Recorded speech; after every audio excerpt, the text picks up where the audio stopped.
Sebelum saya memulai acaranya, izinkan saya untuk memperkenalkan diri terlebih dahulu.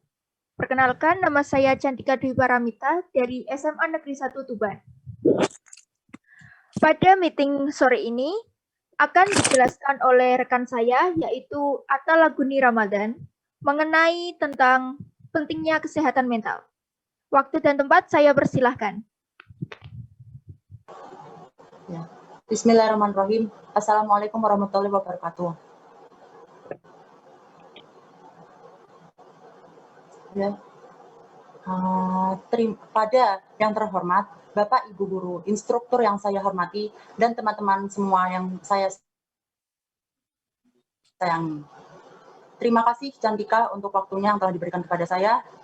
Dan pertama-tama, marilah kita panjatkan puji syukur kehadirat Allah Subhanahu wa Ta'ala atas taufik, rahmat, hidayah, taufik, serta inayahnya, sehingga kita dapat berkumpul di pagi hari ini dalam keadaan sehat walafiat.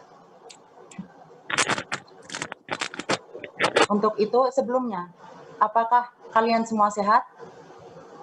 Alhamdulillah. Ya, alhamdulillah. Pastinya kalian sehat, jasmani dan rohani, bukan?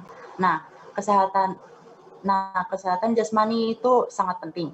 Namun kesehatan rohani juga sangat penting, yang merupakan psikis kita. Jika salah satunya terserang oleh suatu penyakit, maka akan susah bagi kita untuk beraktivitas lebih lanjut. Nah, lalu di sini saya akan menjelaskan mengenai kesehatan mental terlebih dahulu. Kesehatan mental, apakah kesehatan mental tersebut?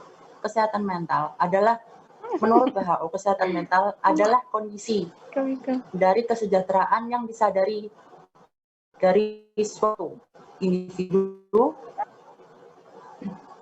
yang di dalamnya meliputi komponen-komponen yang dapat mengatur tingkat stres kehidupan suatu individu. Lantas, apa yang terjadi jika terkena penyakit mental? Maka kita akan mengalami gangguan mental. Gangguan mental ini adalah masalah kesehatan yang memengaruhi seseorang untuk sulit beraktivitas, bekerja, dan berinteraksi. Jika suatu individu terkena penyakit mental, maka mereka akan sangat sulit untuk mengontrol cara berpikir, berinteraksi dengan orang lain. Nah, di sini saya akan menjelaskan tentang jenisnya. Jenis yang paling umum terjadi dalam gangguan mental kita adalah gangguan kecemasan, gangguan mood atau mood swing, dan skizofrenia. Pertama, saya akan menjelaskan tentang poin gangguan kecemasan.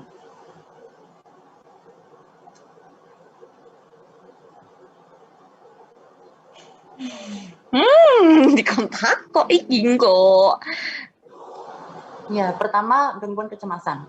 Gangguan kecemasan merupakan munculnya rasa cemas yang berlebihan dalam suatu individu. Gejala ini biasanya ditandai dengan rasa cemas atau rasa khawatir yang berlebihan dari suatu individu. Gejala ini biasa terjadi di segala umur, namun umumnya terjadi pada umur 30 tahun ke atas.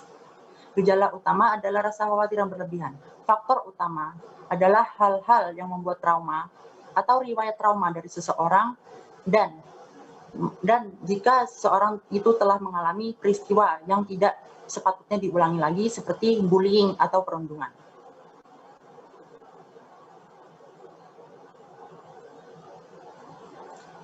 Kemudian ada gangguan mood atau mood swing. Gangguan mood atau mood swing ini merupakan perubahan mood yang sangat membuat suasana hati suatu individu terlihat dengan jelas. Apabila perubahan suasana hati terjadi secara drastis, sering, berlarut-larut, dan hingga mengganggu aktivitas, hal ini perlu diwaspadai. Nah, faktor utamanya biasanya yaitu kondisi hormon dan gangguan otak. Kondisi hormon terjadi pada remaja, wanita menopause, hingga wanita hamil. Ketiga kategori ini adalah mereka yang sering terkena mood swing karena kondisi hormon mereka. Dan yang kedua adalah gangguan otak. Gangguan otak yang menyebabkan mood swing adalah depresi, gangguan bipolar, gangguan kepribadian ambang, skizofrenia, dan ADHD. Nah, dari kelima poin yang telah saya sebutkan, saya akan menjelaskan tentang skizofrenia.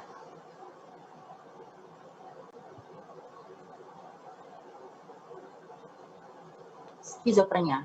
Apakah itu penyakit skizofrenia? Skizofrenia merupakan gangguan mental yang terjadi dalam jangka panjang. Biasanya orangnya mengalami halusinasi atau delusi dan waham, kemudian mengalami kesulitan berpikir, hingga perubahan sifat. Gejala utama skizofrenia ini biasanya terjadi pada seluruh masyarakat, seluruh kalangan, namun pada umumnya pria yang berusia 15-30 hingga perempuan yang berusia 25 sampai 30 tahun. Gejala ini biasanya dibagi dua, yaitu gejala positif dan negatif. Gejala positif yaitu gejala yang sangat terlihat bahkan di lingkungan sehat pun. Contoh seperti halusinasi. Halusinasi merupakan keadaan di mana seseorang merasakan, melihat, atau mendengar sesuatu, namun yang lainnya tidak. Dan gejala negatif biasanya sering disalahartikan bagi orang tua kepada anaknya, yang mengatakan bahwa anak tersebut merasakan malas atau tidak sopan.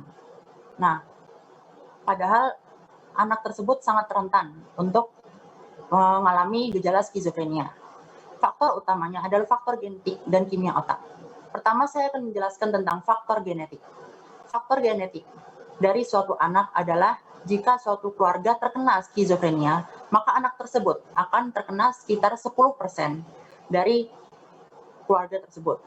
40% jika keluarga kedua orang tua tersebut mengalami skizofrenia, dan 50% jika anak tersebut memiliki saudara kembar. Kemudian ada faktor kimia otak. Faktor kimia otak ini biasanya disebabkan oleh enzim dopamin dan serotonin yang tidak seimbang, yang menyebabkan penyumbatan saluran sinyal kepada sel-sel otak anak tersebut.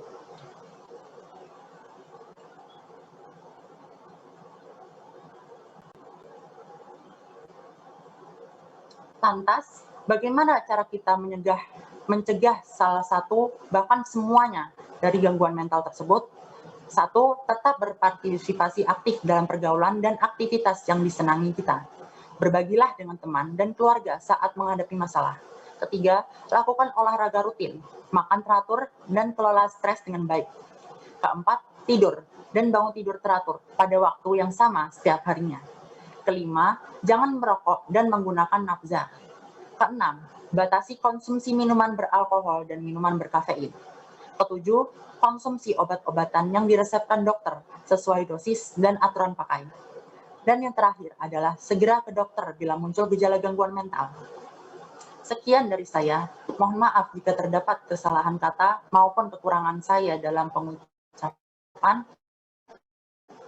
Dan jika terdapat suatu pertanyaan, mohon saya persilahkan untuk bertanya. Baik, terima kasih atas penjelasannya. Apakah ada yang ingin ditanyakan?